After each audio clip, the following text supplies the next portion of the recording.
What really happens to your body after you die?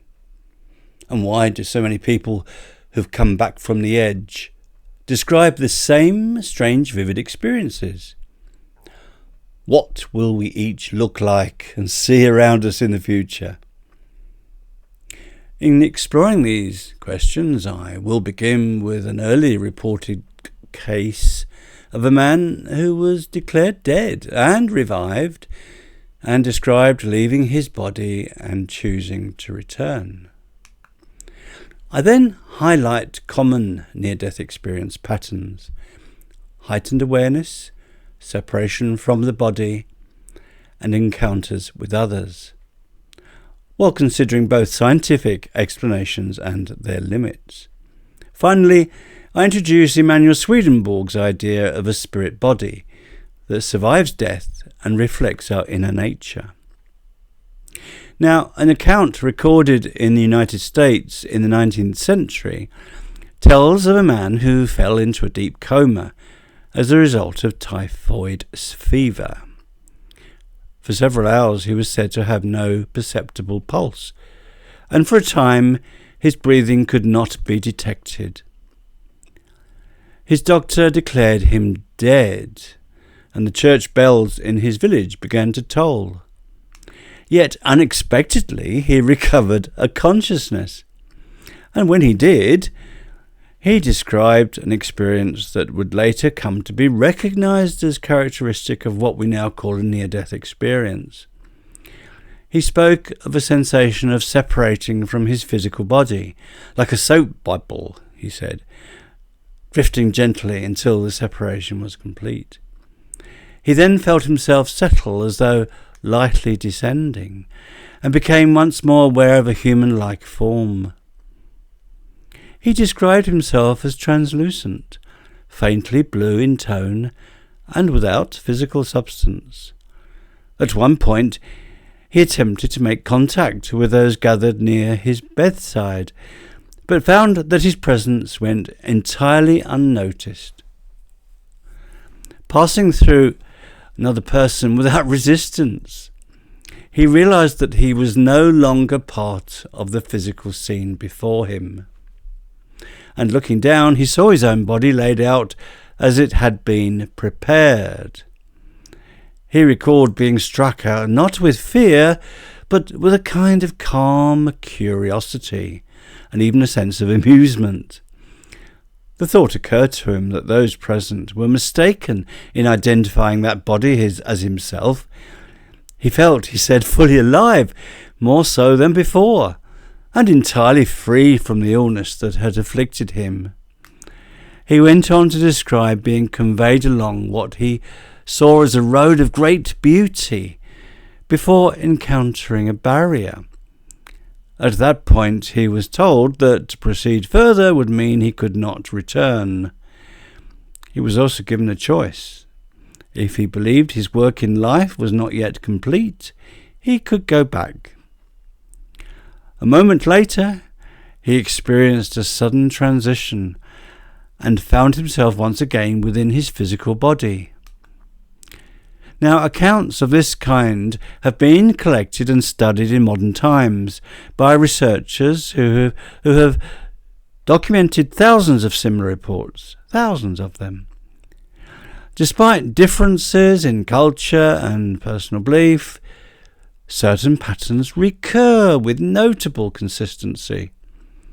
Many people who undergo near-death experiences report a continuing sense of identity, but without the limitations of the physical body. They speak of an expanded awareness, sometimes described as panoramic or all-encompassing. They talk about movement that seems instantaneous, guided simply by thought. Some describe existing as a point of consciousness alone.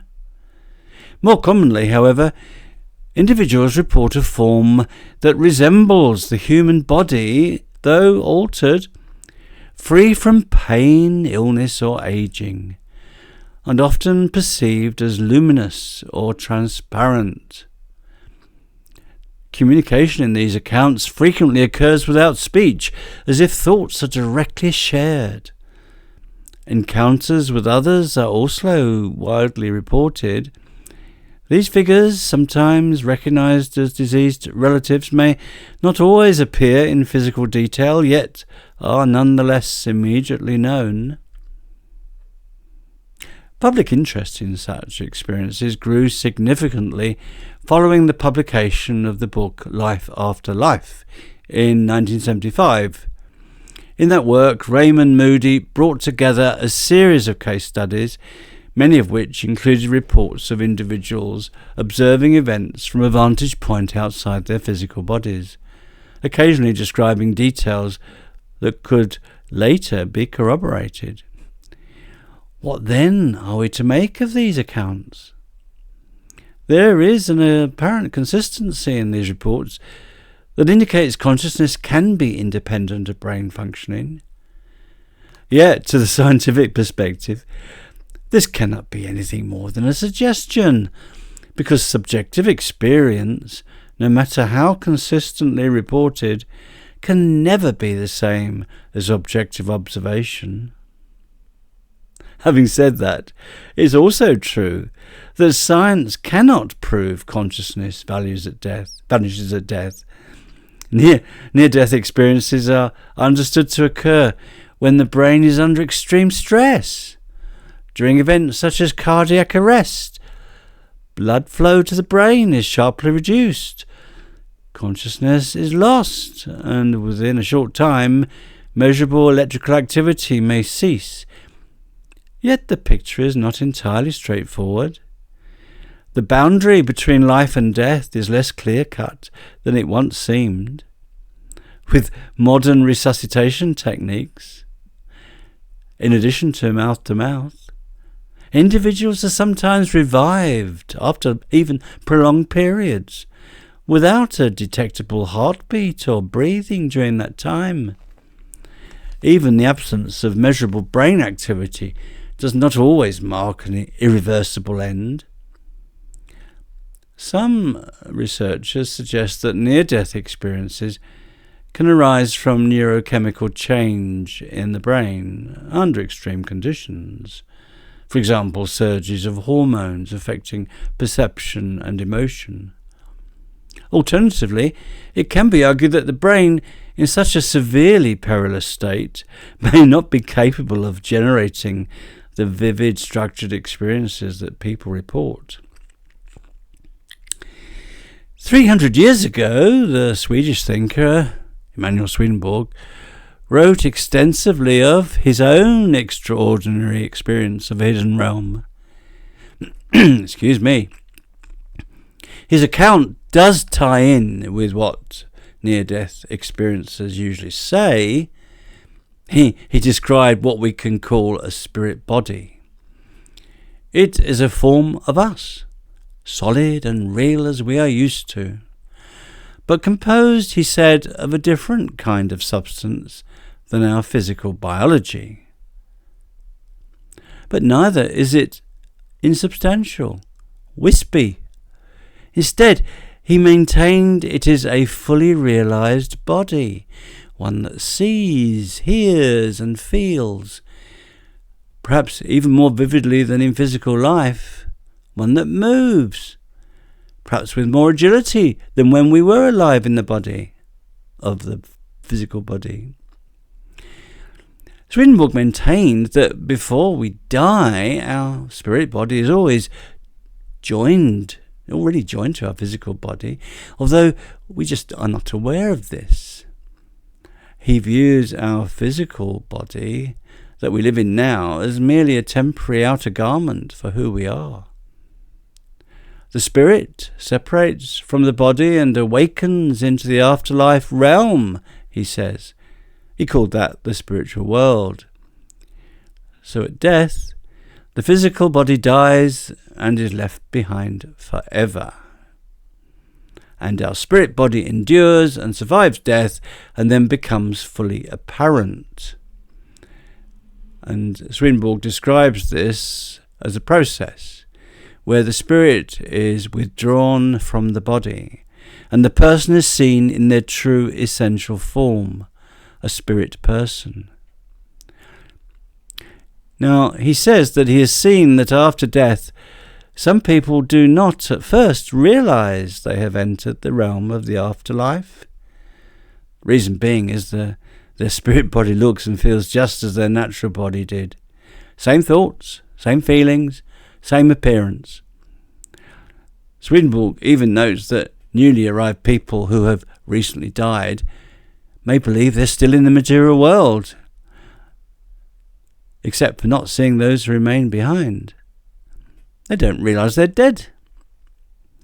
Furthermore, he wrote that we each fashion the inner form of our spirit in this world through our desires and our actions, and this is reflected by what the spirit body looks like.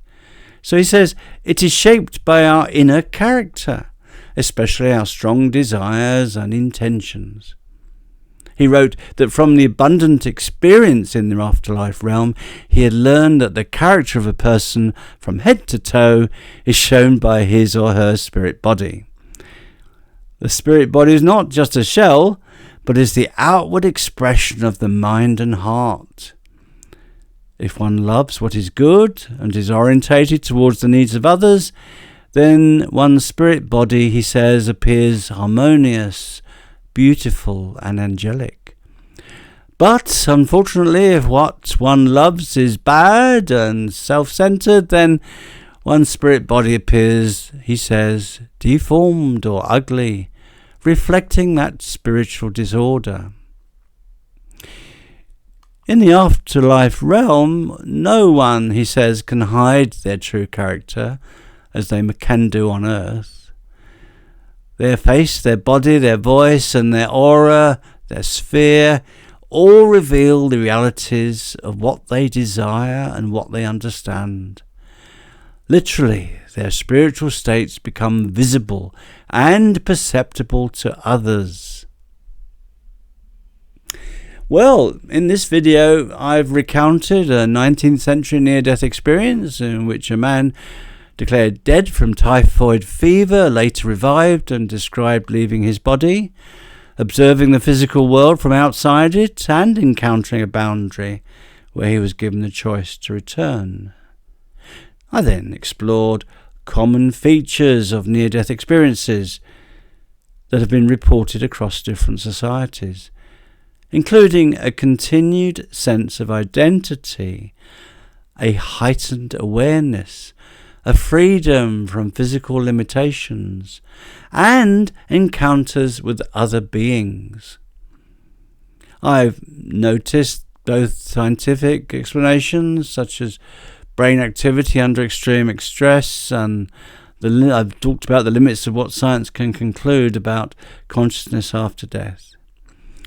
And finally, I've presented the ideas of the philosopher Emanuel Swedenborg, who proposed that humans possess a spirit body that survives physical death and reflects one's inner character, suggesting that our true nature becomes fully visible in the afterlife.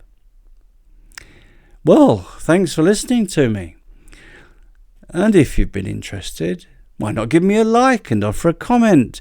It does rather encourage YouTube to show this video to a wider audience. And if you happen to be interested in another of my videos about the afterlife, why not click the link right now to Will I Still Be Me in an Afterlife?